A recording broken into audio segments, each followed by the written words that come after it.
V tej vadnici vam bomo pokazali, kako je enostavno ustvariti strukturo zgradbe in kako je zamišljeno grupiranje prerezov, tlorisov, fasad in količinskih izkazov. Ko prvič, po ustvaritvi projekta, dostopate do upravljanja risb, vas Allplan prosi, da izberete eno od naslednjih možnosti. Ustvarjanje strukture objekta s pomočjo čarovnika, ustvarjanje poljubne strukture objekta, uporaba že prej definirane strukture ali nalaganje strukture iz drugega projekta. Najprej bomo pojasnili poljubno ustvarjanje strukture objekta. Nato se odpre okno, v katerem uporabimo in prilagodimo našo strukturo glede na lastne želje in potrebe projekta. V nobenem primeru ni nič vnaprej določeno, temveč imate popoln nadzor in možnost, da ustvarite katerokoli strukturo za vaš objekt ali več njih. Struktura se lahko nanaša tudi na projekte na različnih parcelah. Pri izbiri ustvarjanja poljubne strukture, našemu projektu je dodeljenih samo 10 risb brez postavljene kakršnekoli strukture, da lahko takoj začnemo risati, saj strukture lahko definiramo tudi kasneje, med razredi projekta in jo lahko dopolnjujemo kadarkoli. Projekt Allplan je sestavljen iz strukture zgradbe, definirane v levem delu okna, in strukture risb, ki se izvedejo oziroma generirajo iz tredimenzionalnega modela, in ta struktura se prilagaja v desnem delu okna. Na vrhu so ikone, združene po funkciji, levo so ikone za snalaženje v veliki strukturi. Nato sledijo ikone za upravljanje ravnin. Nato sledijo ikone za ustvarjanje strukture zgradbe v delu za ustvarjanje. Medtem ko so na desni strani ikone za ustvarjanje strukture risb.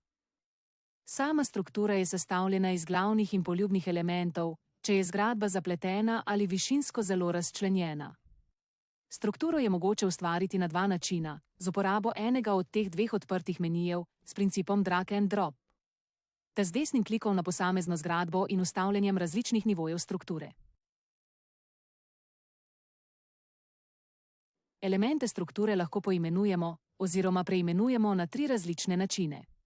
Z rahlim dvojnim levim klikom, z desnim klikom na elemente povemo preimenuj in enako lahko spremenimo ime z uporabo tipke F.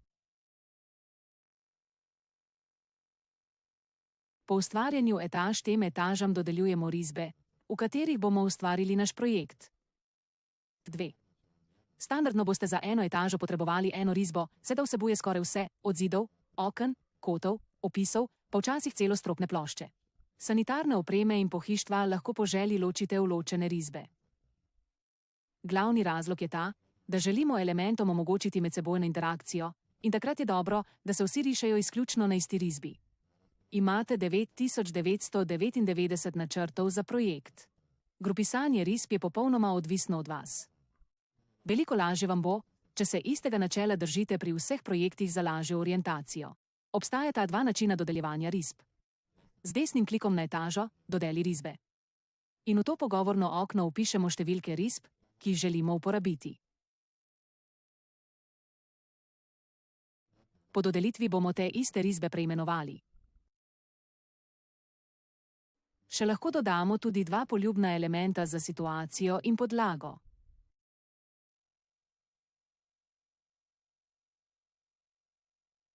Risbe je prav tako mogoče izbrati in jih povleči na želeno mesto. Sedaj, ko smo ustvarili strukturo zgradbe, lahko ustvarimo strukturo za izvedene elemente oziroma poglede, prereze in poročila. Risbe lahko dodelimo z desnim klikom na vsako od map ter dodeli risbe. Ali pa jih v tem oknu označimo in povlečemo v želeno mapo.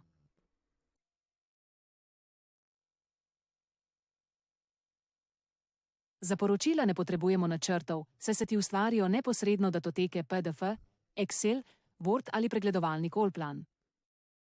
Ko končamo z ustvarjanjem naše strukture, moramo le še izbrati risbo, v kateri želimo začeti z risanjem.